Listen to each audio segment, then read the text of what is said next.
So I have here the base model 15-inch M3 MacBook Air that I've been using for a while, and I wanted to share some thoughts, particularly about how this base model with the infamous 8 gigs of memory and 256 gigs of storage performs as a daily driver. I also wanted to take a look at this laptop in comparison to the 14-inch M3 MacBook Pro because the Air does start to creep into that price range. In fact, at the time of this video, you can actually pick up a refurbished MacBook Pro for just $60 more than the Air. So I think it's worth considering if there's value in paying that bit extra. Alright, let's address the elephant in the room, and that's the fact that the base model M3 MacBook Air still starts with 8 gigs of memory and 256 gigs of storage. These two things kind of go hand in hand because macOS will actually utilize the laptop's SSD storage for memory swapping. So if your device runs out of memory, it will look for unused data in the memory to offload to the SSD, and this ensures the laptop continues running smoothly. Which is why you might experience slow load times or even crashes when the SSD storage begins to fill up because there isn't enough swap space on the SSD. And there's a lot of negativity surrounding the 8 gigs of memory and 256 gigs of storage because these figures are just not that impressive. I mean, there are phones with more memory than that. But I would argue that for a large majority of users, that 8 gigs of memory and 256 gigs of storage is actually enough. I think if you look at the intended user and the use case of the MacBook Air, it handles itself pretty well. I've been using this configuration myself, and personally, I haven't run into any limitations with day-to-day productivity tasks, like text editing and emails, or for personal use like consuming media and browsing the web with a whole bunch of tabs open. I was even able to put together this video you're watching now. If you're video editing on the Air, just don't expect to have other memory-hungry apps open while you're doing it. There were definitely some downsides to having limited storage as well. I do have to be more vigilant when it comes to archiving unused files. But I think this kind of thing is inevitable anyway. I mean, laptop storage is never going to be that big, and things like photo libraries can easily be a couple hundred gigs. So I think it's inevitable that you'll need some SSDs or a NAS to store archival stuff anyway.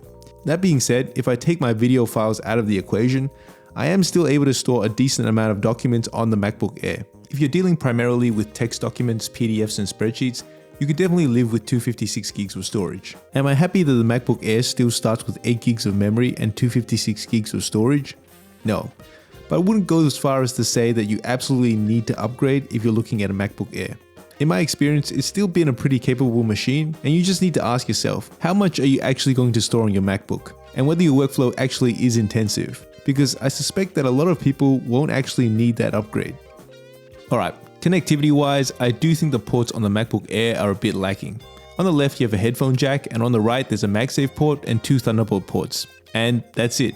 This is one area where I think the Pro definitely has the advantage over the Air. I think most people can get by without an SD card slot, but HDMI is probably still one of the most popular connections for display output, so it does make it a bit harder to connect the Air to an external display. Okay, both the MacBooks have their Thunderbolt ports on one side, which I find a bit limiting.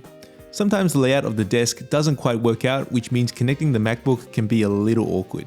Plus, we're not quite in a world where all devices use USB-C, so it does mean you'll have to live the dongle life. That being said, I appreciate that you can charge through the Thunderbolt ports too, so you don't have to rely on Apple's proprietary MagSafe cable. And to help with that is the sponsor to this portion of the video, Ugreen. Ugreen has revamped their chargers with the Nexode X series, using their GaN Infinity tech, making them even smaller and lighter. Much smaller than Apple's stock chargers. With 3 ports on the 65 watt model, 4 ports on the 160 watt model, and a maximum output of 65 and 140 watts respectively, you can easily charge multiple devices at the same time, so you don't need to clog up your power board or your bag. The Nexode X line also supports PPS charging, which means it's compatible with Samsung's 45 watt super fast charging 2.0. But if you guys want more power on the go without a wall outlet, Ugreen also has you covered with their 5000 mAh magnetic power bank. The magnetic power bank is incredibly portable, measuring in at 0.5 inches thick and weighing only 0.26 pounds, so it's super easy to slap onto the back of your iPhone. The magnets on the power bank can support up to 2 pounds of weight, so you don't have to worry about it slipping off. And it also works with a cable if that's more your thing. Thanks again to Ugreen for sponsoring this portion of the video. Links are in the description if you guys want to check out any of their stuff.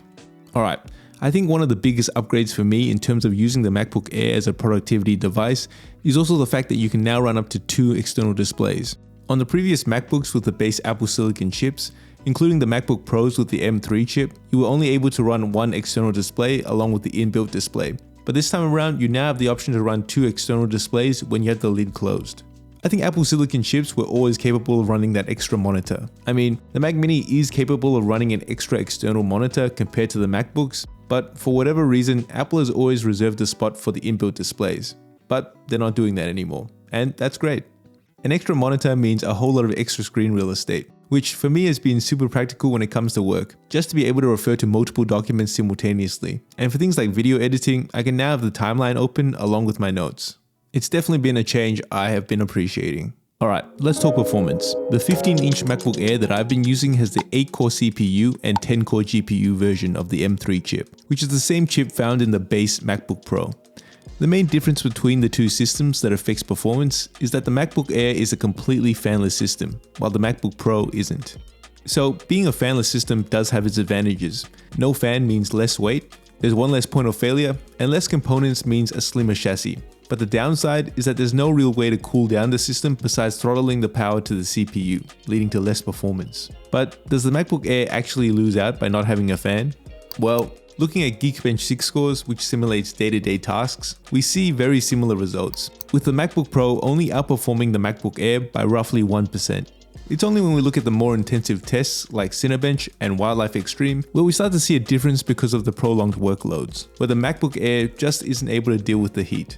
In both tests, I did hear the fans on the MacBook Pro spin up, and looking at the Cinebench scores, we see that the MacBook Pro is able to outperform the Air in the multi-core tests by roughly 12%. We also see a dip in performance in the Wildlife Extreme stress test as the MacBook Air begins to heat up. But these are synthetic benchmarks, and you don't really see these temperatures in everyday use. I didn't see the CPU being the bottleneck when it came to editing on DaVinci Resolve. As long as there was memory available, it was able to handle my workflow smoothly. If we compare the Air to the Pro for things like stabilizing footage and mask tracking, we see some pretty comparable results.